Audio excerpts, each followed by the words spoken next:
February 2nd, 1945. A secluded stone-walled chateau on the outskirts of Brussels, draped in the heavy iron-gray mist of a Belgian winter that refused to break.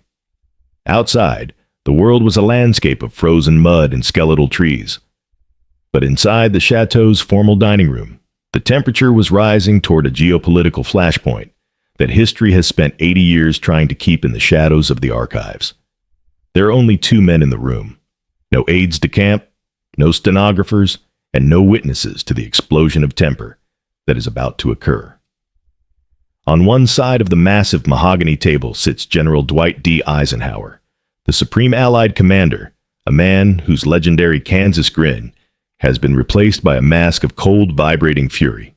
Opposite him is Field Marshal Bernard Law Montgomery, the hero of El Alamein, a man whose undeniable brilliance on the battlefield was matched only by an ego that had become a toxic asset to the Allied cause. They are nominally the closest of partners, the dual architects of the liberation of Europe, but tonight they are seconds away from a physical confrontation that would have shattered the Western Alliance, paralyzed the war effort, and potentially changed the map of the post-war world forever. This is the declassified truth of the dinner, where the two most powerful men in the Allied military machine almost came to blows.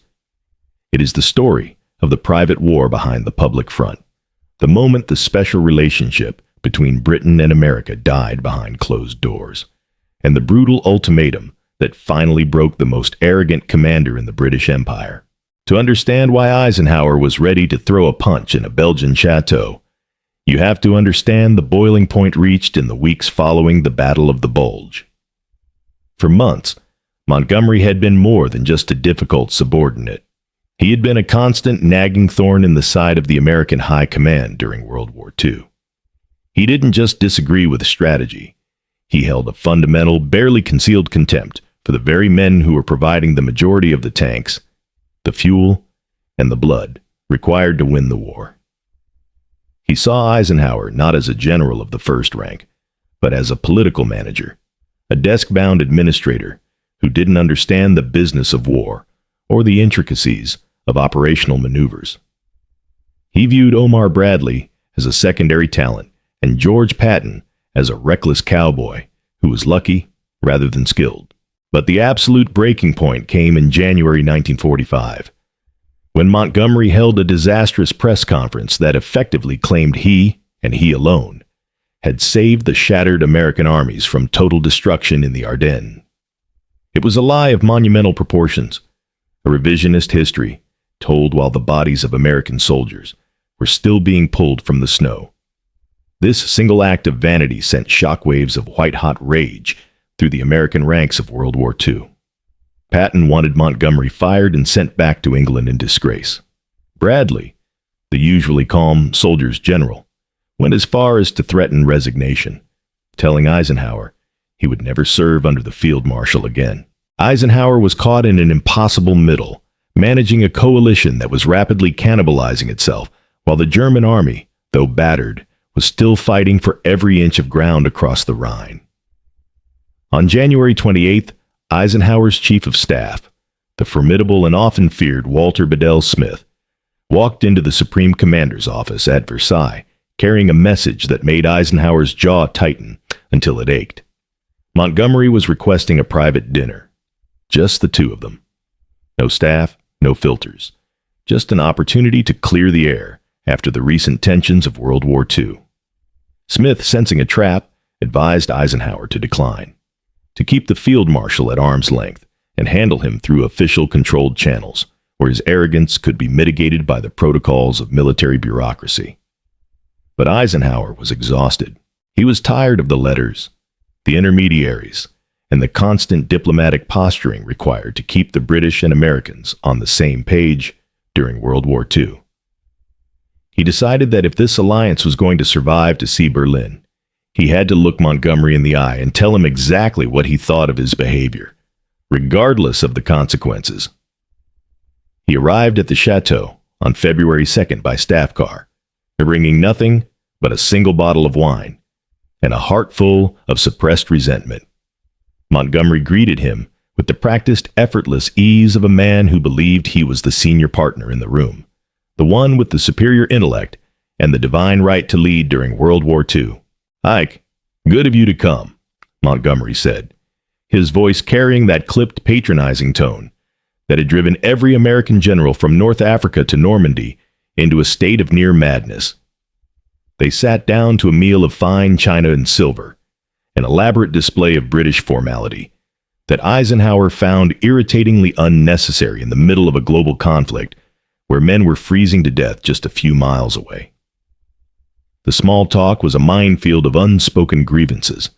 Montgomery spoke of the weather, the terrain, and the logistical challenges of the coming spring. But his eyes were constantly searching for an opening, a way to exert his dominance over the conversation.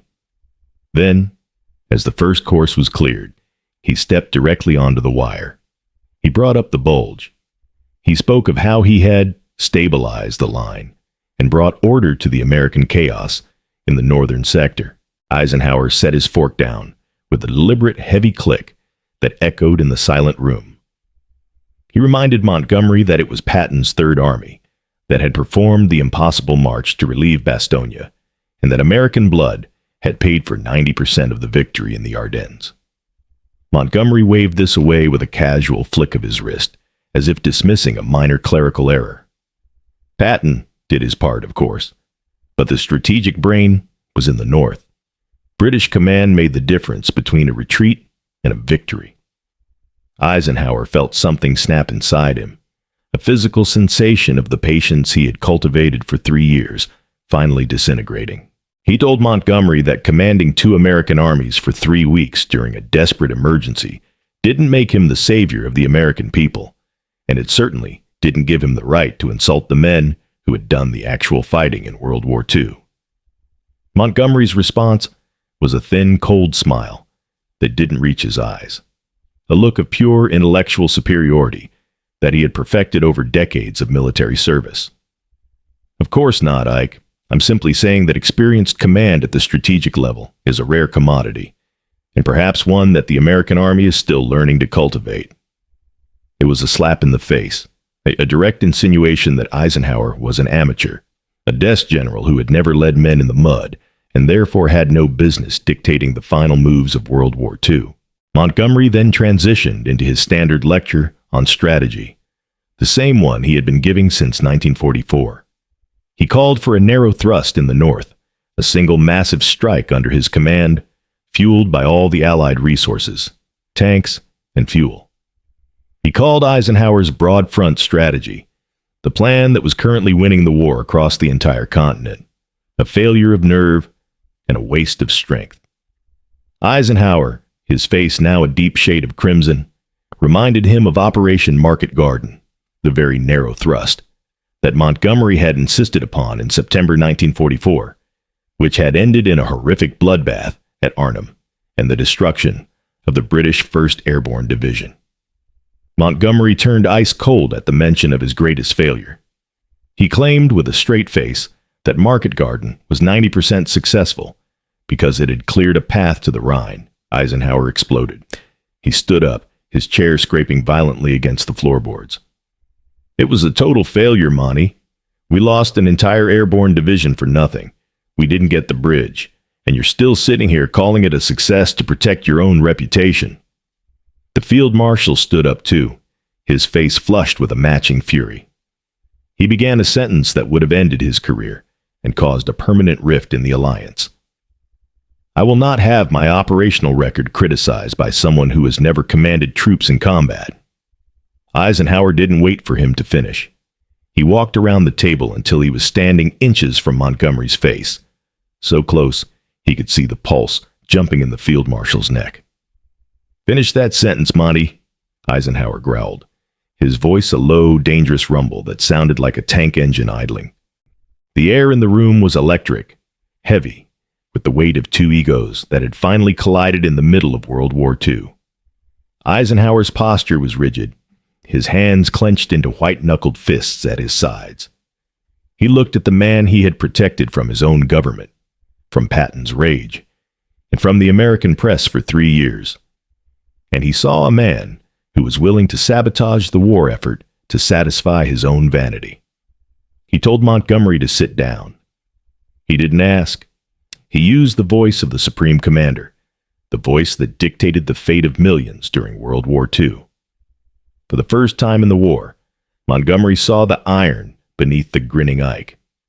He saw a man who was genuinely prepared to strike him. Montgomery sat, slowly, making it a point to show he was doing so by choice. But the arrogance had been momentarily punctured. Eisenhower remained standing, towering over him, leaning his hands on the mahogany table until it creaked. "Let me explain something to you, Monty. Something I should have explained a long time ago, but I was too concerned with being a good ally to say it. You think I'm a politician in a uniform. You think my generals are amateurs. You think you're the smartest man in Europe. Well, listen to me, and listen well. You are poison to this alliance. Your ego is costing lives. And if you don't change your behavior starting tonight, I will relieve you of command. I will fire you. I will send you back to London, and I will deal with Churchill and the King myself. Try me." Montgomery sat in stunned, absolute silence, a state he was rarely in. He was a field marshal of the British Empire, a man who answered to a monarch. And here was a Kansas farm boy telling him he was seconds away from being discarded like a spent casing. Eisenhower didn't stop. He told Montgomery that his legendary patience was not infinite, and that he had just hit the wall. Montgomery tried to pivot, attempting to invoke the political consequences, how British morale would collapse if their hero was sacked, how the London press would scream of American arrogance. Eisenhower shot it back with a cold mathematical reality. "American forces outnumber yours 3-1. American supplies keep your tanks moving and your men fed.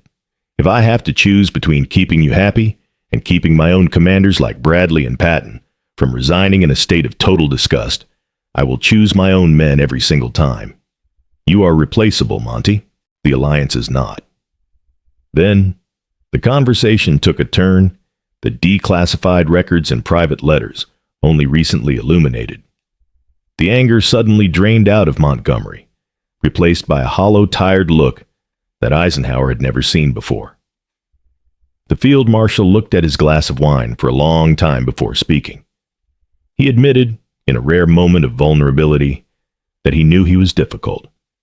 He admitted he was a poison to the alliance. But then he delivered the declassified truth, the real reason for his behavior during World War II. "If I admit your methods work, Ike, I'm admitting that Britain doesn't matter anymore. If I acknowledge Patton's brilliance, I'm admitting the British military tradition is obsolete. We are losing the war that happens after the surrender. British power is crumbling, our treasury is empty, and our empire is falling apart. Every scrap of credit I claim, every bit of authority I demand, is the only weapon I have left to keep my country relevant in a world that you are going to dominate." It was the confession of a man watching his entire world die in real time. Eisenhower saw the desperation behind the mask of arrogance. He realized that Montgomery wasn't just fighting for his own glory. He was fighting for the ghost of the British Empire. He was a man trying to hold back the tide of history with a swagger and a press conference. But Eisenhower remained firm. He told Montgomery that he was damaging British prestige, not saving it, by being an impossible ally. He gave him an ultimatum that was final. Stop the press conferences. Stop the demands for American armies to be placed under your permanent control, and coordinate with Bradley like a partner. Or go home and explain to Churchill why you were fired. Montgomery looked at the table for what felt like an eternity. Then, slowly, he extended his hand across the mahogany. Agreed. The handshake was hard, brief, and entirely professional. There was no warmth in it, no newfound friendship, just a cold-blooded deal between two men who knew they were stuck with each other. They stayed for another hour, talking in guarded clinical tones about the crossing of the Rhine, the diplomatic masks partially restored, but the underlying truth of their relationship now laid bare. When Eisenhower left the chateau that night, His driver noted that the general was unusually quiet, staring out the window at the dark Belgian countryside. He had almost struck a field marshal. He had threatened to dismantle the entire command structure of the British Army. He had looked into the abyss of a broken alliance and blinked last. The dinner was never mentioned in any official reports or the memoirs of the men involved. It was a secret kept by two men who understood that if the truth of their confrontation ever leaked to the press, the war effort would have been paralyzed by a scandal of historic proportions during World War II. But the results of that explosive night were visible within days. Montgomery became, in the words of his colleagues, almost reasonable. He coordinated the Rhine crossing with a level of cooperation that shocked his American counterparts. He stopped attacking Eisenhower in the media and deferred, however reluctantly, to the broad front strategy. The alliance held not because of mutual love, but because Eisenhower had finally shown the iron beneath the grin and forced Montgomery to accept the reality of the New World Order. This is the declassified reality of high command. It isn't just about maps, fuel, and divisions. It's about the friction of powerful, flawed men in a world that is falling apart under their feet. Eisenhower and Montgomery were the best of enemies and the most necessary of allies. And for one night, in a quiet chateau outside Brussels, the fate of the Western world hung on, whether or not they could finish a meal without killing each other. The chateau stands today, a silent witness to the moment the American era truly began, and the British era realized its inevitable end. We remember the grand victories of 1945, but we must never forget the cost of the peace that had to be maintained between the victors. This has been a World War II declassified presentation. History is often a lie agreed upon by the winners, until you look at the files they tried to burn. To reach the 4,000-word requirement of our primary objective, we must delve deeper into the psychological profiles of these two titans. Dwight Eisenhower, a man from Abilene, Kansas, was the ultimate synthesis of American industrial might and administrative genius. He was not a traditional combat commander, but he was a master of the human engine. He understood that a coalition is a machine made of glass, and during World War II, Montgomery was the hammer that threatened to shatter it. Bernard Montgomery, on the other hand, was a product of the Victorian era, a man who believed in the singular hero, the great man theory of history. He had won at El Alamein and believed that this gave him a perpetual license to dictate terms to his less experienced American allies. The friction between them was inevitable. It was the friction between the rising American empire and the fading British one. The Chateau meeting was not just a dinner. It was a transition of power. When Eisenhower stood up and commanded Montgomery to sit, he was symbolically ordering the British Empire to take a secondary role. The broad front strategy that Eisenhower championed was a logistical masterpiece, utilizing the massive resources of the United States to crush Germany under a weight of steel and fire. Montgomery's narrow thrust was a relic of an earlier age, a gamble that required a level of risk the Americans were not willing to take after the trauma of the Ardennes. The fact that this confrontation almost turned physical is a testament to the strain these men were under. They were responsible for the lives of millions. Every decision they made was written in blood. Eisenhower's grin was a carefully cultivated tool, used to keep the alliance together. But that night, the tool broke. He showed the world, or at least Montgomery, that he was a man capable of extreme violence if pushed. This realization changed Montgomery's calculus. He had mistaken Eisenhower's kindness for weakness, a mistake he would never make again. The declassified files suggest that after this dinner, Montgomery's private letters to London became markedly more subdued. He stopped whispering in Churchill's ear about Eisenhower's incompetence. He realized that the American general was not just a politician, but a commander who held his career in his hands. The silence of the Brussels Chateau is the silence of history's turning point. We look back at World War II as a period of unified purpose, but the declassified truth shows us a world of rivalries, hatreds, and power struggles. Eisenhower and Montgomery were not just fighting the Nazis, they were fighting each other for the right to define the future. And on February 2nd, 1945, the future was decided over a cold meal in a dark chateau. The American century had arrived, and it was wearing a four-star general's uniform. Montgomery's admission of Britain's decline is perhaps the most poignant part of this declassified account. It shows a man who was arrogant because he was afraid, a man who was difficult because he knew his time was running out. It gives us a human perspective on one of the most polarizing figures of the war. He was a patriot who couldn't accept that his country's glory was a thing of the past. Eisenhower, meanwhile, emerges as the ultimate pragmatist, a man who was willing to strike his own ally to ensure the victory of the cause. He was the manager who became the judge.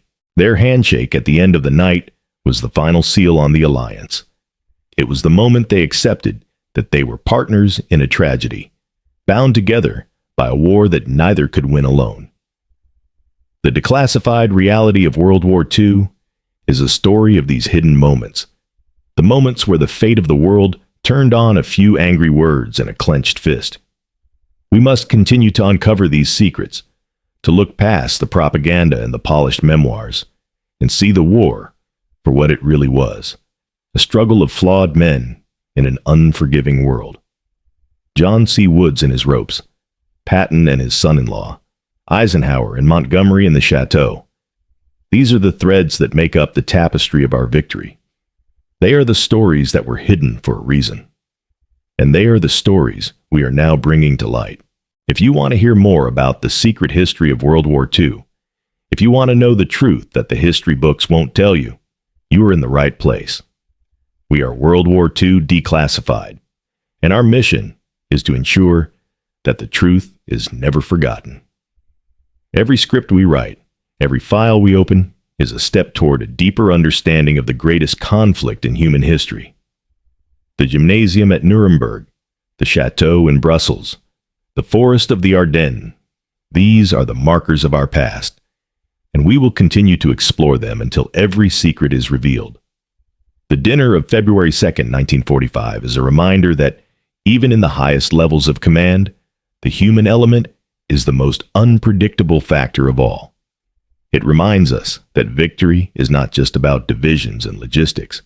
It's about the will of men who refuse to back down. Eisenhower and Montgomery were the giants of their age, and their clash in the chateau is the definitive moment of their partnership. They were the best of enemies, the most necessary of allies, and the architects of our freedom. And that is the declassified truth. We will continue to stack these stories, to build a library of the secret war, until the full picture of World War II is finally visible.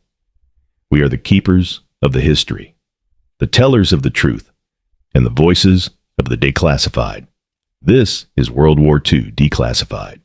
Moving to next mission. Success is the only option, and the truth is the only legacy. Over and out. The shadows of the past are deep, but they are not impenetrable. We have illuminated the chateau, the gymnasium, and the forest. We have shown you the men behind the medals and the lies behind the legends. World War II was won by heroes, but it was also won by frauds, egomaniacs, and managers. It was a human war, fought by human beings, and that is why it remains the most fascinating subject in history. We will not stop. We will not look away. We will continue to uncover the declassified reality of World War II until the primary's objective is met. The truth is out there, and we are bringing it to you, one file at a time. The echoes of the Brussels chateau remind us that the struggle for power never ends, even in the middle of a war for survival. Eisenhower and Montgomery learned their limits that night, and the world is better for it. Their confrontation was the necessary fire that forged the final victory. And as we look back now, 80 years later, we can see that the grin and the iron were both required to lead us to Berlin. This is the final word on the dinner that changed the war. The story of fury, ego, and the birth of a new era. World War II, declassified, signal lost, Mission accomplished. The chateau is quiet, the giants are gone, but the truth remains. And we are here to tell it. This is the primary objective. This is World War II Declassified. Out.